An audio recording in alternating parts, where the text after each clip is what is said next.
Dewa medis terkuat. Bab 169, Cinta tak terbalas. Sangat ketakutan, Su Feng segera berlutut di depan Xiao Chen dan bersujud memohon belas kasihan. Tuan Xiao, saya salah. Saya tidak punya rasa malu. Maafkan saya. Seharusnya saya tidak memfitnah Anda. Seharusnya saya tidak mencurigai Anda. Tolong bermurah hati dan biarkan saya pergi. Xiao Chen mengangkat bahu. Saya memang agak picik, jika ada yang membuat saya kesulitan, saya pasti akan mencari cara untuk membalasnya. Jadi, saya minta maaf. Perkataan Xiao Chen membuat Su Feng benar-benar putus asa.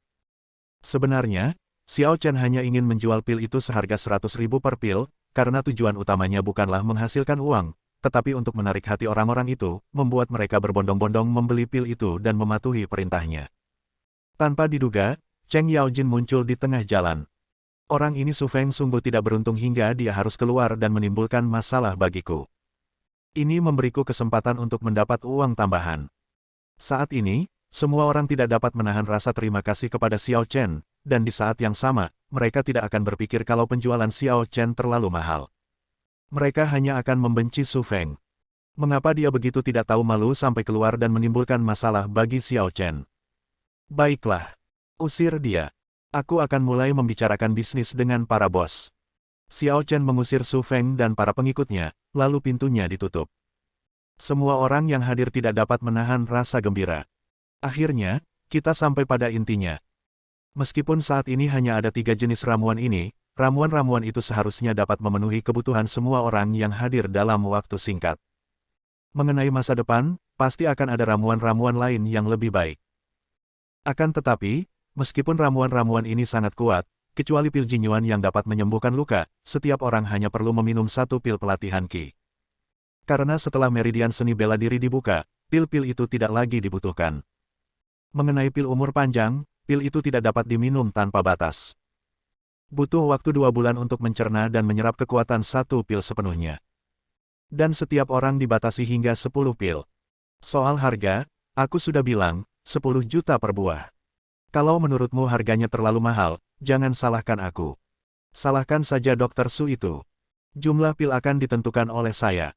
Pil akan dirilis secara bertahap. Jumlah setiap batch akan diinformasikan kepada Anda oleh Ku Qingying, presidenku. Ketika semua orang mendengar ini, mereka mengangguk. Bagaimanapun, kita semua adalah pebisnis, dan kita semua memahami aturan dunia bisnis. Semua orang pernah berurusan dengan harga dan pengendalian pasar, jadi wajar saja kalau tak seorang pun akan menyalahkan Xiao Chen. Namun, pada saat ini, seorang lelaki tua tidak dapat menahan diri untuk berdiri. Tuan Xiao, apakah presidenku yang menjual setiap pil yang Anda buat? Saya rasa dia tidak punya cukup energi untuk menjual begitu banyak pil sendirian, bukan? Saya ingin tahu apakah Anda, Tuan Xiao, pernah berpikir untuk menambah distributor? Xiao Chen sedikit mengangkat sudut mulutnya, dia takut kamu tidak akan setuju, tetapi tanpa diduga, dia benar-benar mengusulkannya sendiri. Tentu, aku tidak keberatan. Namun, dalam jangka pendek, karena persediaannya terbatas, aku hanya akan menjual pil ke daerah-daerah di tengah sungai, sampai ke sekitar kota sihir. Nanti, daerah-daerah lain akan dibuka secara bertahap. Aku jamin setiap daerah bisa mendapatkan sedikitnya 1000 pil setiap tahun. Jadi begitulah adanya. Kita bisa menerimanya. Dan keluarga Jiangdong Cheng saya bersedia memonopoli ramuan di Jiangdong dengan biaya 10 miliar per tahun dan menjadi distributor Anda di Jiangdong. Bahkan jika keluarga Cheng menjual 1000 pil dengan harga 2 kali lipat, mereka hanya dapat menghasilkan 10 miliar. Jika mereka tidak menaikkan harga, mereka malah akan merugi. Namun, keluarga Cheng punya rencana yang sangat cerdik. Obat Xiao Chen adalah mata uang keras. Lagi pula, mustahil bagi siapapun untuk menjualnya secara pribadi dalam waktu dekat, atau bahkan dalam waktu lama. Keluarga Cheng memonopoli penjualan di daerah Jiangdong. Sekalipun itu adalah bisnis yang tidak menguntungkan, mereka dapat menjadi objek sanjungan semua orang di seluruh dunia bisnis Jiangdong. Pada saat itu, bisnis Jiangdong akan diputuskan oleh keluarga Cheng. Belum lagi 10 miliar setahun, bahkan 50 miliar bisa diperoleh kembali. Ini adalah tawaran yang sangat bagus. Xiao Chen mengangguk. Baiklah, kalau begitu saya doakan agar kita bisa bekerja sama dengan baik. Senang sekali bekerja dengan Anda. Setelah kata-kata ini diucapkan, beberapa keluarga lain juga berdiri. Keluarga Zhao Jiangdu saya juga bersedia menghabiskan 10 miliar setiap tahun, oh tidak, 15 miliar, untuk menjadi distributor ramuan di Jiangdu. Kami, keluarga Kun Haiki, juga bersedia menjadi mitra Tuan Xiao. Beberapa kata saja berarti ratusan miliar yuan dalam biaya distribusi dan keagenan. Melihat pemandangan ini, hatiku Qingying bergetar hebat. Bisnis di sini tidak lagi seperti yang dibayangkannya. Orang-orang ini terlalu gila. Ini lebih eksplosif daripada perampokan, pasar saham, dan real estate. Itu membuat orang bingung untuk berbuat apa.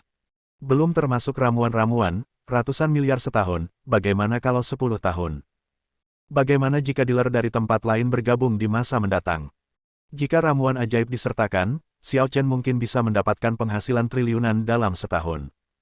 Ya Tuhan, Ku Qingying bahkan merasakan kakinya gemetar dan kepalanya sedikit pusing. Terlalu kejam. Kecepatan Xiao Chen dalam menghasilkan uang begitu cepat sehingga bahkan mesin cetak uang tidak dapat menandinginya. Setelah menyelesaikan percakapan dengan semua orang, Xiao Chen mengeluarkan 200 pil sebagai makanan pembuka dan melelangnya dengan harga murah untuk memberikan kesenangan bagi semua orang. Namun, dia meninggalkan keluarga Zhang segera setelah itu. Dia tidak punya waktu untuk berdebat dengan orang-orang ini dan mendengarkan sanjungan mereka. Pada siang hari, langit di Jiangnan ditutupi lapisan awan gelap. Jiangnan selalu seperti ini, dengan sedikit hujan dari waktu ke waktu, seolah-olah dewa di Jiangnan sering buang air kecil. Setelah Xiao Chen makan siang dengan putrinya, ia berkendara kembali ke Jiangbei. Masalah dengan Ku Qingying sudah selesai. Yang tersisa hanyalah menunggu dan melihat serta membuat persiapan. Mereka kemudian bisa pergi ke kota ajaib. Namun, sekitar pukul 1 siang, ketika mobil Xiao Chen baru saja kembali ke Jiangbei, ada sesuatu yang tidak beres. Begitu dia keluar dari jalan raya, beberapa Hyundai Genesis mengikuti satu demi satu dan mengepung mobil Xiao Chen. Tuan Xiao, lihat ini. Sang pengemudi tak dapat menahan diri untuk tidak mengerutkan kening. Xiao Chen menatap putrinya yang sudah tertidur di pangkuannya dan berkata dengan tenang. Jangan khawatirkan mereka, teruslah mengemudi. Ya. Mobil itu melaju ke jalan yang baru dibangun dengan lebih sedikit orang, dan Lawrence memaksa mobil Xiao Chen berhenti. Lalu, beberapa orang Korea berjas dan berdasi perlahan turun dari mobil. Ketika Xiao Chen melihat mereka, dia samar-samar sudah menebak sesuatu dalam hatinya. Benar saja, sebuah halaman di sebelahnya perlahan menurunkan jendelanya, dan sebuah wajah muda menatapnya lewat jendela. Apakah kamu Xiao Chen? Kamu terlihat sangat muda. Aku pikir karena kamu bisa mencapai level dewa bela diri, kamu pasti sudah cukup tua. Bab 170 Rabun Jauh. Aku tidak pernah menyangka ada satu atau dua orang di negeri Yanmu yang punya bakat setinggi itu. Nada bicara orang itu penuh dengan rasa superioritas, seolah-olah dia terlahir lebih superior dari Xiao Chen. Tapi kau benar. Bagaimanapun juga, negara Yan milikmu juga sebuah negara. Meskipun tidak dapat dibandingkan dengan negara besar kita, Goryeo, negara itu tetap memiliki sedikit kekuatan. Namun, dengan mengandalkan sedikit kekuatanmu, kau berani bersikap begitu sombong, tidak menganggap serius Goryeo, dan menindas orang-orang Goryeo dengan sembrono. Kau tidak dapat menanggung akibatnya. Xiao Chen sedikit mengernyit. Dia selalu tahu tentang kesombongan orang Korea, tetapi orang Korea di depannya bahkan lebih sombong daripada orang-orang Korea yang pernah dilihatnya sebelumnya. Namun, kekuatan orang ini jauh lebih kuat. Dia benar-benar telah mencapai tingkat Kaisar Bela Diri Bintang 3. Sejauh ini, di antara semua orang Korea yang ditemui Xiao Chen, kekuatannya masih yang terkuat. Kamu dari mana? Angkatan Laut Korea? Atau? Pihak lain tampak sedikit tidak senang ketika mendengar kata Bangsi, tetapi kemudian dia mendengus dingin dan berbicara lagi. Aku bukan marinir rendahan. Aku Kim Danam, putra pelindung negara Goryeo, balai seni bela diri di Gunung Goryeo. Setelah terdiam sejenak, dia sengaja meninggikan suaranya seolah ingin pamer dan menambahkan. Kaisar Bela Diri Bintang 3. Wajah Xiao Chen tak dapat menahan diri untuk tidak berkedut hebat.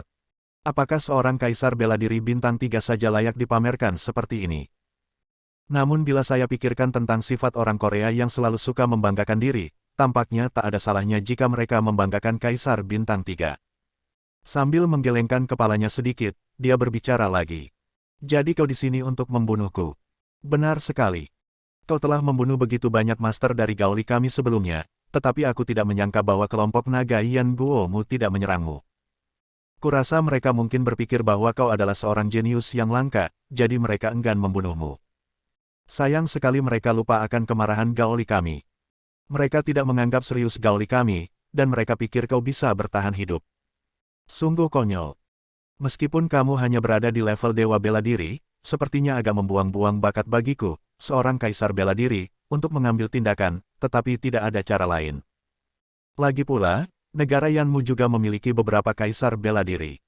Untuk mencegah kecelakaan, hanya aku, seorang kaisar bela diri bintang 3, yang dapat mengambil tindakan. Kamu seharusnya merasa terhormat. Wajah Xiao Chen tak dapat menahan diri untuk berkedut lagi. Dia tidak tahan lagi. Banyak orang yang berpura-pura keren di depannya, tapi tidak ada satupun yang lebih jago daripada orang Korea. Kepura-puraannya begitu alami, begitu segar dan tidak duniawi. Ternyata kepura-puraan sudah menjadi sifat yang melekat dalam darah orang Korea. Apakah kamu sudah selesai? Jika sudah selesai, aku akan menyuruh seseorang mengantarmu pulang. Jin Danan mengerutkan kening dan tampak sedikit jelek. Dan tongkat-tongkat yang mengelilingi mobil Xiao Chen tidak dapat menahan diri untuk tidak meraung marah. Berani sekali kau. Siapa kau sebenarnya? Berani sekali kau berbicara seperti itu kepada Tuan Muda Jin. Tahukah kau bahwa tidak menghormati Tuan Muda Jin berarti tidak menghormati kami? Tidak menghormati gauli kami. Kalian, Goryeo, adalah negara kecil yang dulunya merupakan negara bawahan negara bagian Yan. Kalian adalah sekelompok budak. Apakah kalian pantas dihormati? Bajingan. Semua orang berteriak marah, wajah mereka penuh kemarahan. Begitu pula dengan Jin Danan, wajahnya terlihat sangat jelek. Dia menarik napas dalam-dalam dan memaksakan diri untuk menahan amarahnya agar tidak mempengaruhi wajah tampannya. Bagaimanapun, dia menghabiskan 1 miliar won untuk membuat wajahnya begitu tampan. Dirancang khusus untuk meniru wajah bintang pria yang telah meninggal dari negeri Yan bernama Zhang. Lupakan saja. Aku, Kaisar Bela Diri Bintang 3, terlalu malas untuk membuang waktu lagi berbicara denganmu. Bunuh saja dirimu sendiri. Setiap serangan terhadapmu akan menjadi penghinaan bagiku. Kau seharusnya merasa terhormat untuk mati di bawah perintahku. Dia menyalakan sebatang rokok, mengembuskan asapnya dengan santai, dengan sedikit kesedihan di matanya. Setiap kali dia bertarung melawan musuh, dia tidak perlu mengambil tindakan. Dia baru saja mengumumkan kekuatan dan gelarnya sebagai Kaisar Bela Diri Bintang 3, lawannya akan begitu takut hingga dia akan mengompol dalam hitungan menit dan harus mengambil tindakan sendiri. Perasaan tak terkalahkan ini sungguh sepi. Sepertinya setelah aku kembali, aku harus meminta ayahku untuk mencari cara untuk menangkap lebih banyak orang Korea yang berbakat untukku, menyerap keterampilan mereka, dan membantuku meningkatkan kekuatanku lagi. Pada saat ini, Xiao Chen mendesah santai. Sialan. Aku benar-benar tidak tahan. Ada orang aneh yang sok penting di dunia ini. Kisah, bunuh saja mereka. Kalimat sederhana ini membuat orang Korea bingung. Omong kosong apa yang sedang kamu bicarakan? Kaisar Bintang 3 Goryeo kita ada di sini, apa yang kau lakukan? Kenapa kau tidak keluar dan mati saja?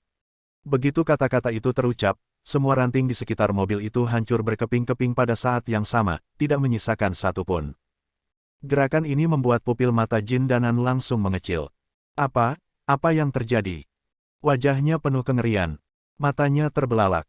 Dia tidak punya persepsi apapun terhadap apa yang baru saja terjadi. Tidak hanya itu, dia bahkan tidak melihat dengan jelas apakah pihak lain telah melancarkan serangan apapun. Akan tetapi, meski begitu, lawan tetap membunuh semua anak buahnya hanya dengan satu gerakan.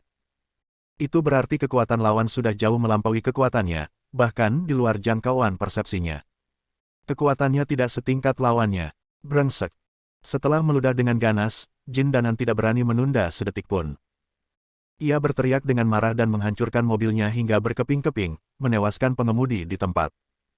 Seketika itu juga tubuhnya langsung melesat pergi, menghilang dari tempatnya, dan langsung menuju ke langit.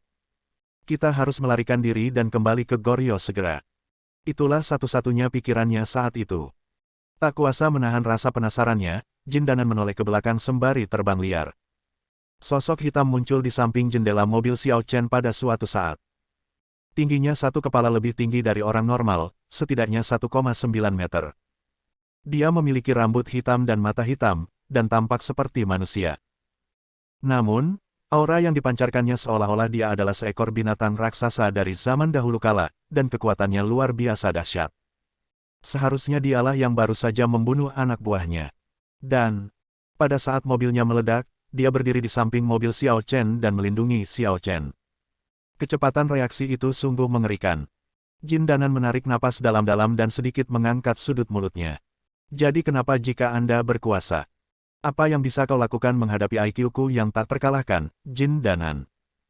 Saat kau menemukanku, aku pasti sudah melarikan diri, hahaha. Orang-orang bodoh di negeri Yan, rasakan IQ yang menghancurkan dari pemuda ini. Bersambung.